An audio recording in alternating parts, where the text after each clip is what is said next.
Chers amis, bonjour et joie nouvelle de se retrouver sur les ondes de la 100.3. Il est 10h30 dans le studio de Christ Radio et nous sommes ensemble dans notre émission et nous continuons donc avec notre réflexion sur Saint Paul et sa conversion. Donc nous avons vu ce matin que la première fois où on voit Paul dans les Actes des Apôtres, c'était lors de la mort d'Étienne. Il était là, il gardait donc les vêtements. Les témoins avaient déposé leurs vêtements au pied d'un jeune homme du nom de Saul. Et donc, dès sa jeunesse, il a vu comment on persécutait les chrétiens, on les lapidait, et il a continué donc, avec son zèle et sa ferveur, à persécuter les chrétiens. On a vu sa conversion, on peut relire rapidement ce texte. Pendant ce temps, Saul ne démordait pas de sa soif de violence et de meurtre contre les disciples du Seigneur. On parle bien de soif de violence et de meurtre. On voit bien que le gars était dans son domaine lorsqu'il persécutait les chrétiens. Contre les disciples donc du Seigneur. Il a trouvé le grand prêtre pour lui demander des lettres de pouvoir à l'intention des synagogues de Damas. Donc non seulement il travaillait à Jérusalem, mais il voulait travailler aux alentours. Il a demandé des lettres même pour aller dans une ville voisine qui est Damas, avec l'accord du grand prêtre pour pouvoir arrêter et persécuter donc les chrétiens. Il voulait faire enchaîner les hommes et les femmes appartenant au chemin. Donc le chemin, ce qu'on appelle le chemin, c'est la voie, non? Je suis le chemin, la vérité et la vie. La voie. Jésus-Christ, c'est le chemin, ce qu'il a. Et les femmes appartenant au chemin, donc appartenant au Christ, ceux qui ont suivi de cheminer derrière Jésus, qu'ils pourraient y trouver, il les amènerait ensuite à Jérusalem. Et je vous rappelle donc, pour lui forcément, donc les chrétiens étant une secte, des gens qui ne respectaient pas ce que Dieu a enseigné à Abraham, à Moïse et tout le reste, comme la plupart des Juifs, il va persécuter les chrétiens. Jusqu'au moment où il va comprendre que il n'y a pas d'opposition entre la loi de l'Ancien Testament, Abraham, Moïse et Jésus-Christ. Il se met donc en route et comme il approche de Damas, une lumière venue du ciel resplendit auprès de lui. Il tombe par terre et entend une voix qui lui parle « Saul, Saul, pourquoi me persécutes-tu » Et c'est important de voir, d'abord, première chose, je vous rappelle toujours, Jésus-Christ l'appelle par son prénom, comme il appelle chacun d'entre nous par notre prénom, il nous connaît, il sait ce que nous vivons, et lui dit « Pourquoi me persécutes-tu » Et comme je vous ai dit ce matin, la question que nous devons nous poser nous aussi, est-ce que toi, tu persécutes Jésus? Paul, Jacques, Philippe, Simone, Lucie, je ne sais pas qui. Pourquoi me persécutes-tu? Et est-ce que dans notre vie, nous persécutons Jésus? Alors, pour Paul, cette persécution se passe comment? Il demande, qui es-tu Seigneur? Et Jésus-Christ répond, je suis Jésus que tu persécutes. Et Jésus-Christ est persécuté par Paul comment? Non seulement parce qu'il a un comportement qui fait qu'il tue les gens, donc déjà ça c'est pas bien pour Jésus, mais parce qu'il fait du mal aux frères de Jésus. On avait lu dans Matthieu chapitre 25, tout ce que vous faites au plus petit d'entre les miens, c'est à moi que vous le faites. Et quand tu persécutes un chrétien, c'est Jésus-Christ que tu persécutes. Il demande donc, qui es-tu Seigneur? Jésus lui répond, je suis Jésus que tu persécutes, mais relève-toi et entre dans la ville, là on te dira ce que tu dois faire. Donc il tombe aveugle, il ne voit plus. La lumière l'a ébloui. Et quelqu'un va le prendre par la main. Lui qui devait être un homme forcément costaud, solide, qui devait prendre des directives, qui devait être un patron, un homme fort. Là, il devient tout petit enfant. Et c'est quelqu'un qui le prend par la main pour le faire entrer dans la ville de Damas. Les hommes qui faisaient route avec lui restaient sans comprendre, ils entendaient parler, mais ils ne voyaient personne. Et lorsque Saul se relève de terre, il a beau ouvrir les yeux, il ne voit rien. Ils le prennent donc par la main et l'amènent à Damas. Là, il reste 3 jours, ne voyant rien, sans boire et sans manger. Et comme je vous disais ce matin, ce serait bien que chacun d'entre nous, on puisse avoir une expérience de 3 jours sans manger. Comme Zacharie, non? Vous savez, Zacharie, dans Luc chapitre 1, verset 5, lorsqu'il va voir cette vision de l'ange qui va venir, qui s'appelle Gabriel, et qui va lui dire « Ta femme va être enceinte et va coucher un enfant », il dit « Comment cela va-t-il se faire ?» Il dit « Puisque tu as douté, alors que moi je suis Gabriel et que je viens de la part de Dieu, eh bien tu seras muet pendant 9 mois. » Imaginez que Dieu permette que le Père Marie soit aveugle pendant 3 jours et muet pendant 9 mois. Mais ça peut être une bonne expérience, hein? C'est où tu verras que à chaque fois que tu as ouvert la bouche pour dire un mot, c'était quand même quelque chose d'extraordinaire. Maintenant que tu ne peux plus parler, c'est autre chose. Et ne plus voir, c'est encore pire.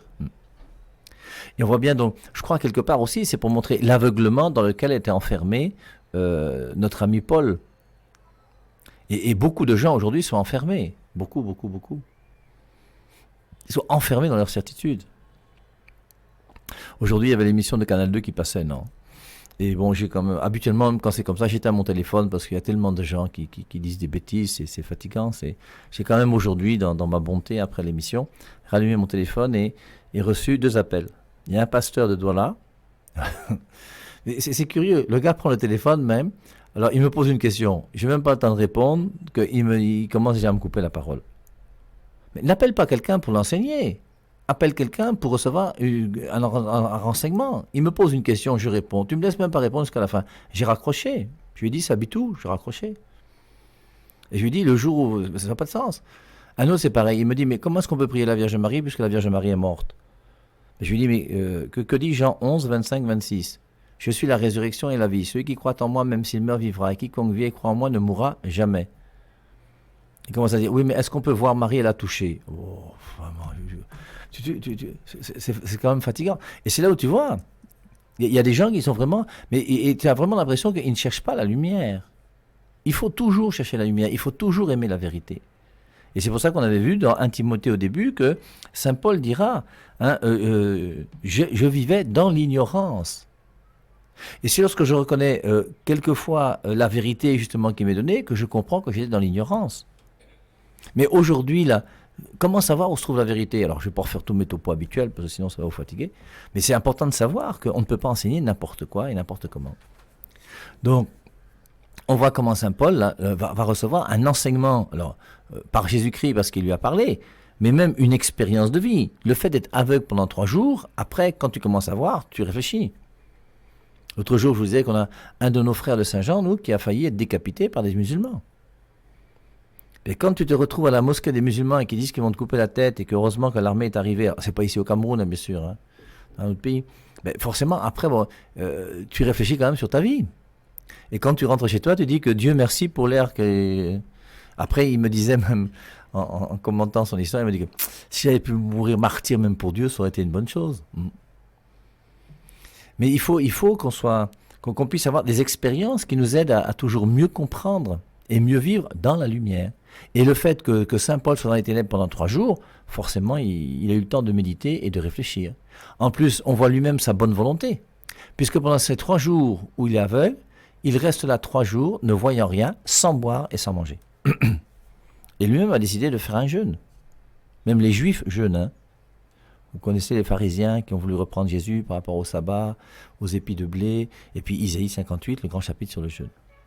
Donc les hommes qui faisaient route avec lui restaient sans comprendre, ils entendaient parler mais ils ne voyaient personne. Et lorsque Saul se relève à terre, il a beau ouvrir les yeux, il ne voit rien. Ils le prennent donc par la main. On le prend comme un petit enfant. Et on l'amène à Damas. C'est dommage qu'on n'ait pas une vidéo, hein, ce serait formidable.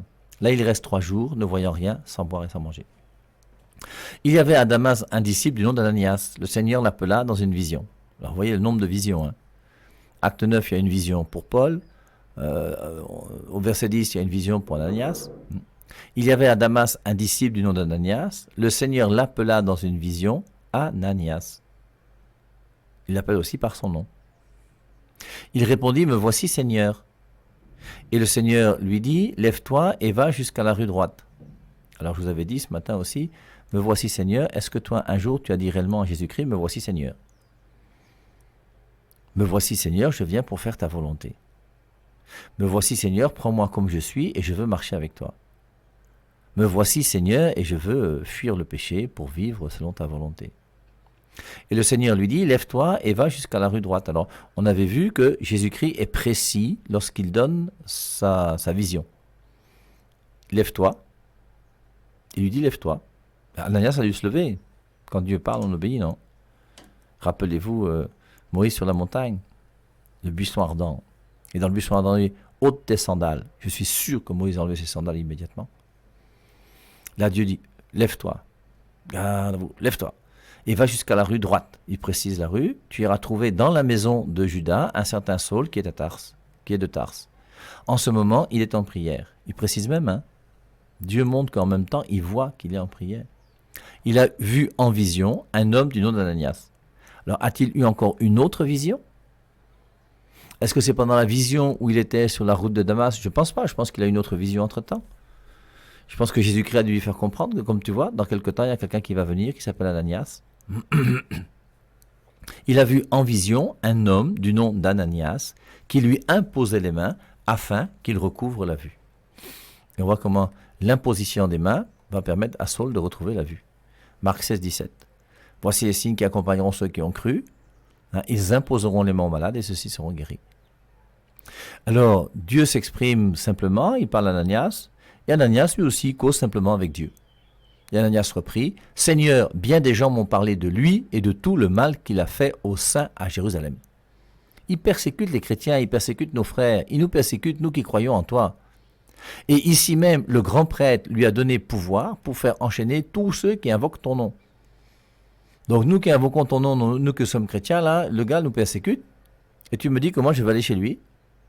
Mais le Seigneur lui dit, vas-y donc, il sera pour moi un instrument exceptionnel pour porter mon nom devant les païens et leurs rois, tout comme devant les fils d'Israël. Je me charge de lui montrer tout ce qu'il aura à s'offrir pour mon nom. Ananias partit donc, on ajoute donc, partit. Il entra dans cette maison, il l'a retrouvée, la rue droite, c'était propre, chez Judas, et lui fit l'imposition des mains en disant, frère Saul, il était persécuteur, et maintenant on l'appelle frère. Mais ce serait magnifique hein, si on pouvait tous s'appeler réellement frère, en étant dans une même confession de foi. Frère Saul, c'est le Seigneur qui m'envoie. Jésus lui-même, qui t'est apparu sur ta route, recouvre la vue et soit rempli de l'Esprit Saint. Aussitôt tombèrent de ses yeux comme des écailles, et il put voir. Il se leva et fut baptisé, puis il recommença à s'alimenter et reprit des forces. Là, on voit comment Dieu n'a pas agi lui-même. Dieu a agi sur la route de Damas. Dieu lui est apparu, Dieu l'a fait tomber. Et Dieu l'a rendu aveugle quelque part. Mais Dieu lui enlève pas les écailles.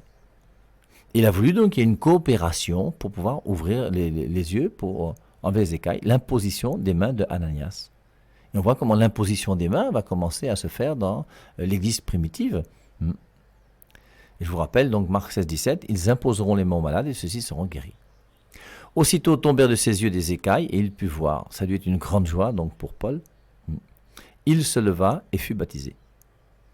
Alors, j'en profite pour vous dire, ce petit verset là quand même, il se leva et fut baptisé, certainement que c'est un baptême qui n'a pas lieu par immersion totale dans l'eau. Il n'y a pas de piscine à l'époque dans les auberges. Hein. Il n'y a pas l'eau qui sort du mur, comme on dit ici au Camer. Et forcément, il n'y a pas de jacuzzi, il n'y a pas de piscine, pas de baignoire. Et on dit bien, il se leva et fut baptisé. On ne dit pas, il se leva, il prit son maillot de bain et sa serviette, ils parcoururent quelques centaines de mètres avant d'arriver dans un marigot où là, on le plongea dans l'eau. C'est pas ça qui est dit. Donc, aussitôt tombèrent de ses yeux comme des écailles, il put voir, il se leva et fut baptisé. Je ne pense pas que ce soit un baptême par immersion totale dans l'eau. Puis, il recommença à s'alimenter et reprit des forces. Et voici donc notre homme qui, en quelques minutes, a changé. Il a fallu quand même 3 jours aussi d'expérience de ténèbres pour qu'il puisse être en forme et mieux comprendre ce que Dieu veut lui dire. Et ensuite, il faut donc qu'il prenne un petit peu de force physique même pour continuer à marcher. Saul resta quelques jours avec les disciples de Damas, mais bien vite, il se mit à parler de Jésus dans les synagogues. Alors, c'est important, on en parle là pour Paul, mais c'est important aussi pour nous. Est-ce que nous osons parler de Dieu? Est-ce que nous qui avons rencontré Jésus, qui pensons être des chrétiens nés de nouveau, est-ce que nous aimons parler de Dieu? Est-ce que nous avons le courage de pouvoir évangéliser les autres? Alors comprenez bien, je ne vous demande pas de prendre un micro et d'aller marcher avec une sono pour parler, parce que personnellement je trouve ça bête et idiot, moi c'est pas ma sensibilité. Et on n'est pas là pour imposer, c'est comme les muezzins du Coran, là, où on entend une voix, pour moi ça n'a pas de sens tout ça. On n'impose pas des sourates à tout un peuple, ça n'a pas de sens, c'est de la dictature ça. Les cloches, ça ne dérange pas, les cloches c'est juste pour appeler les gens qui le veulent à aller à la messe. Les cloches, il n'y a pas de message dans les cloches. Mais toi, tu arrives dans un marché, tu commences à dire « Au nom de Jésus-Christ », machin. Moi, ça me paraît très, très bizarre. Saul resta quelques jours avec les disciples de Damas, mais bien vite, il se mit à parler de Jésus dans les synagogues. Alors forcément, c'est les synagogues parce que c'est le samedi que les Juifs se réunissent. Donc c'est le samedi qu'ils rentraient à la synagogue. et il le présentait comme le Fils de Dieu. Alors, nous, à notre niveau, alors on ne nous demande pas bien sûr d'entrer dans les églises pour prêcher à la place des prêtres, c'est évident. Et d'ailleurs, je ne pense pas que c'est n'importe qui prêchait dans la synagogue. Mais autour de nous, qu'est-ce que nous faisons?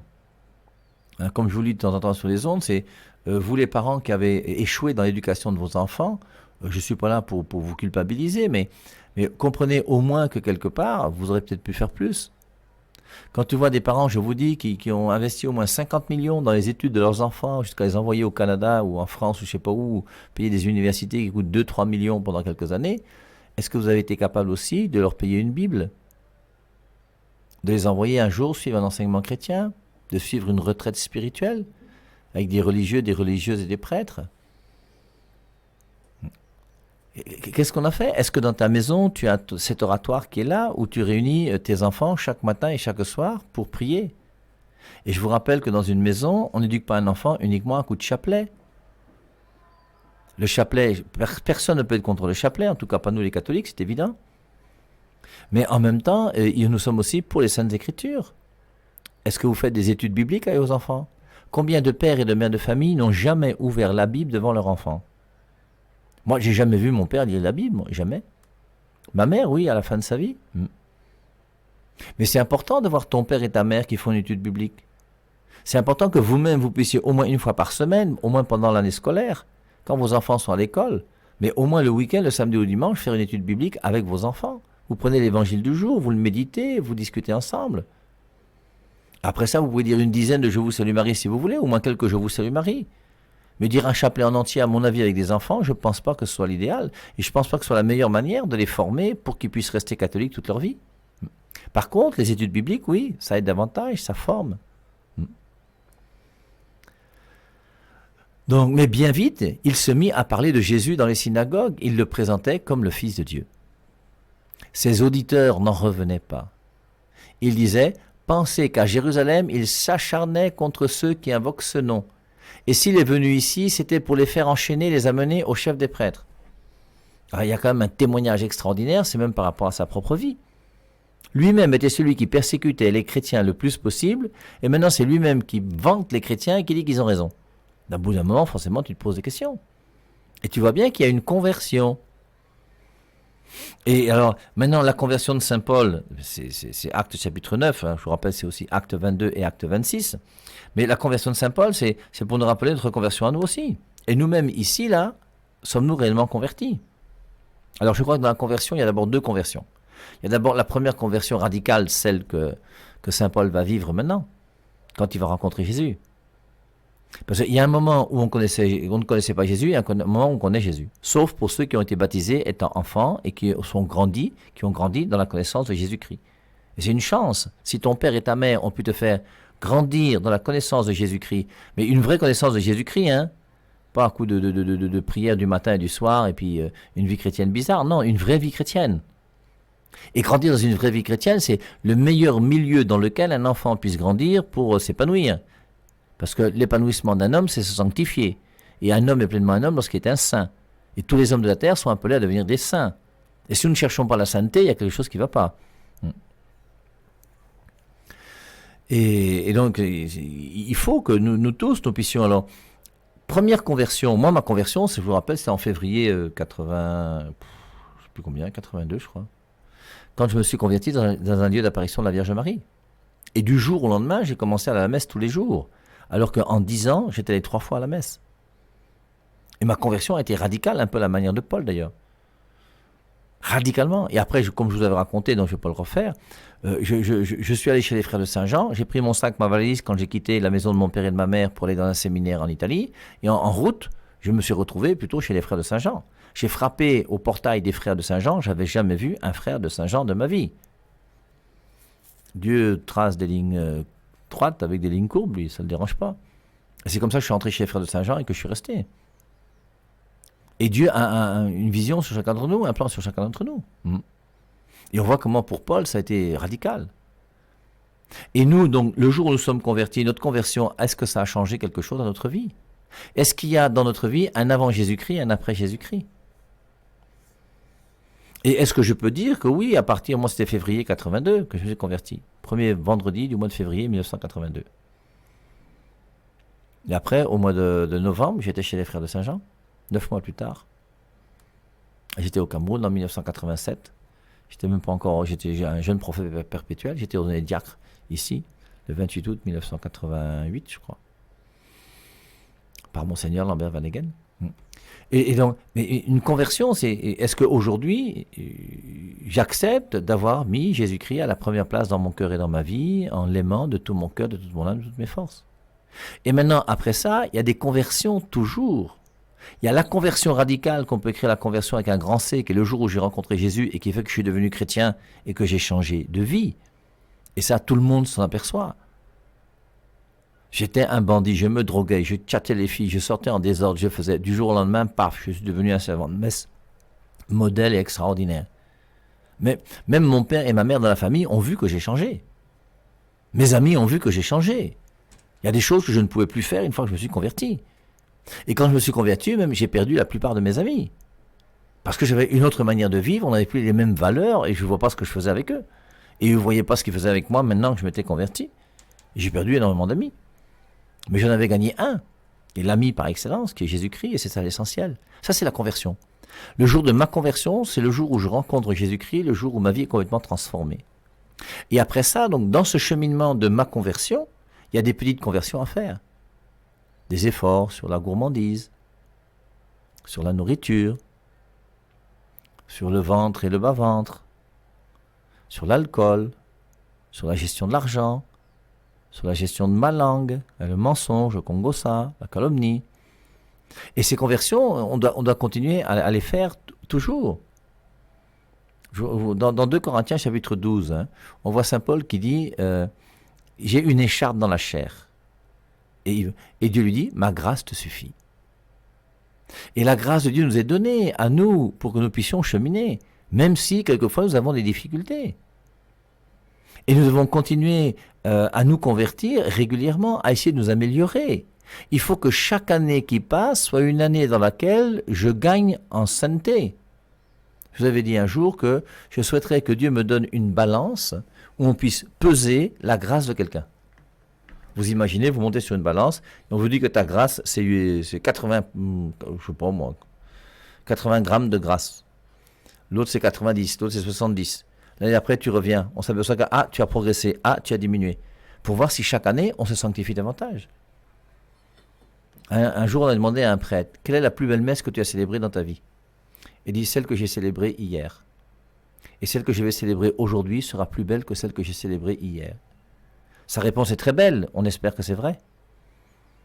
Quelle est la plus belle journée que tu as passée avec ton époux, ton épouse? Ça doit être hier. Et la journée d'aujourd'hui doit être plus belle que celle d'hier. Et celle de demain doit être encore plus belle que celle d'aujourd'hui et celle d'hier. Et chaque jour, nous devons... Alors, on comprend ce que ça veut dire. Forcément, il y aura des hauts, il y aura des bas, il y aura des difficultés, ça ne peut pas manquer. Mais il faut quand même que nous ayons ce désir de pouvoir progresser chaque jour davantage. Chaque année qui nous est donnée est une année nouvelle pour nous permettre de pouvoir correspondre davantage à ce que Dieu attend de chacun d'entre nous. Et il faut que nous puissions, donc, après cette conversion radicale où on a donné sa vie à Jésus-Christ, continuer à cheminer en nous convertissant. Par rapport à la colère, par rapport à tout ce que vous pouvez imaginer, chacun d'entre nous, l'orgueil, par rapport à l'égoïsme, par rapport à la vantardise, par rapport à tous les domaines dans lesquels on pense qu'on se comporte mal. Quand on voit le nombre de personnes qui coupent la parole aux autres, quelqu'un n'a pas fini de parler, tu as déjà coupé la parole parce que tu, comme le pasteur de Douala qui m'a appelé tout à l'heure. C'est bizarre, hein? Donc, on voit donc notre ami Paul qui s'est converti. Et maintenant qu'il s'est converti, lui, il a un désir, c'est de parler de Jésus-Christ. Et nous, depuis que nous sommes convertis, est-ce que nous cherchons, nous aussi, à parler de Jésus-Christ? La question que je peux vous poser, c'est combien de personnes ont cru en Jésus-Christ grâce à toi aujourd'hui? Mais ma question là est sérieuse, hein? Ma question est sérieuse. Combien de personnes ont bu une bière gratuite que tu leur as offert jusqu'à aujourd'hui? Tu peux même pas compter tellement tu as offert de bière à boire dans les bars à droite et à gauche. Mais combien de personnes ont cru en Jésus-Christ grâce à toi?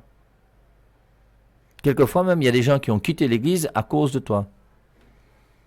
Quand je dis toi, ça peut être moi. Hein. Donc, et où est-ce que nous en sommes?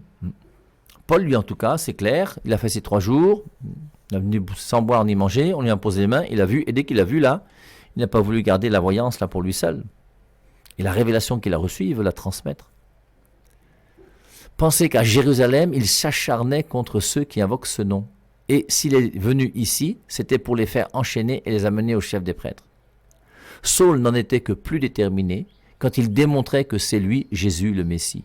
Et il réfutait toutes les objections des Juifs de Damas. Alors, le verset 22 là aussi est intéressant.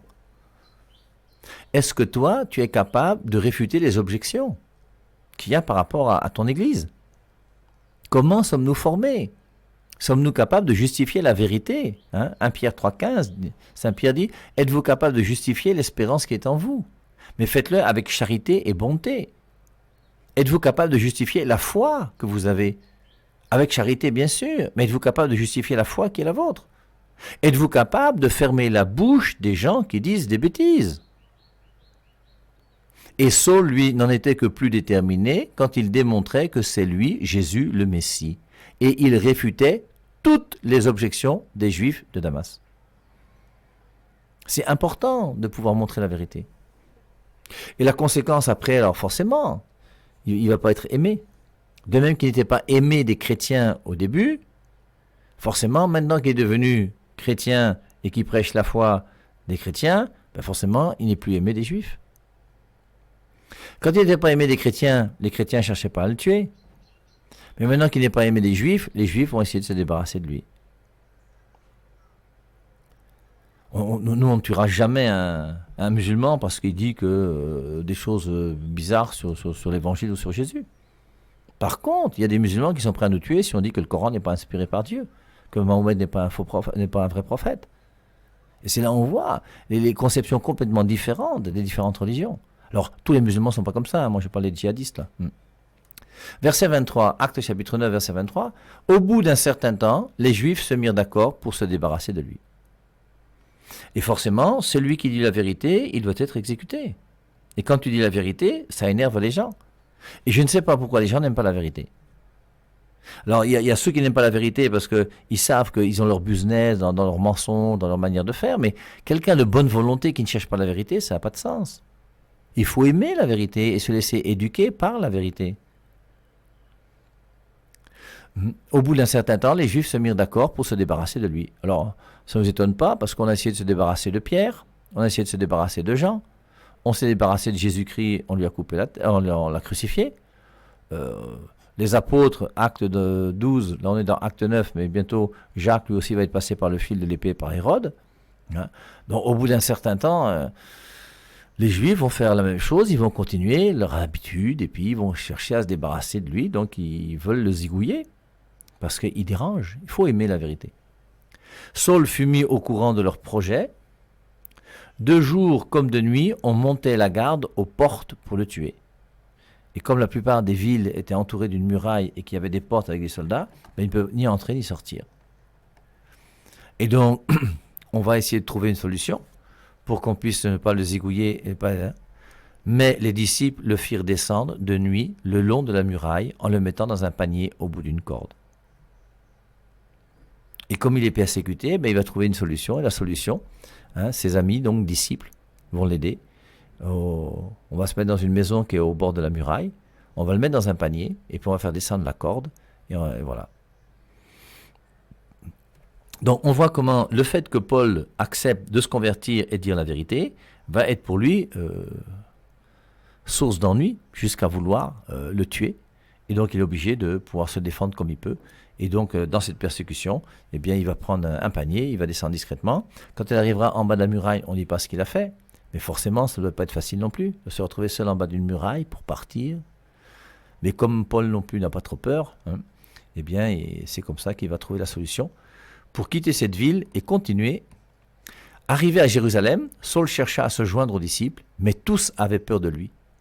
Ils ne pouvaient pas croire qu'il était maintenant disciple. Ce fut Barnabé qui le prit pour le conduire aux apôtres. Il leur expliqua comment Saul avait vu le Seigneur sur la route et ce qu'il lui avait dit. Il leur dit aussi avec quelle assurance Saul avait agi à Damas au nom de Jésus. Il va falloir donc le témoignage de Barnabé pour que les chrétiens n'aient pas peur de Saul et comprennent que Saul s'est converti.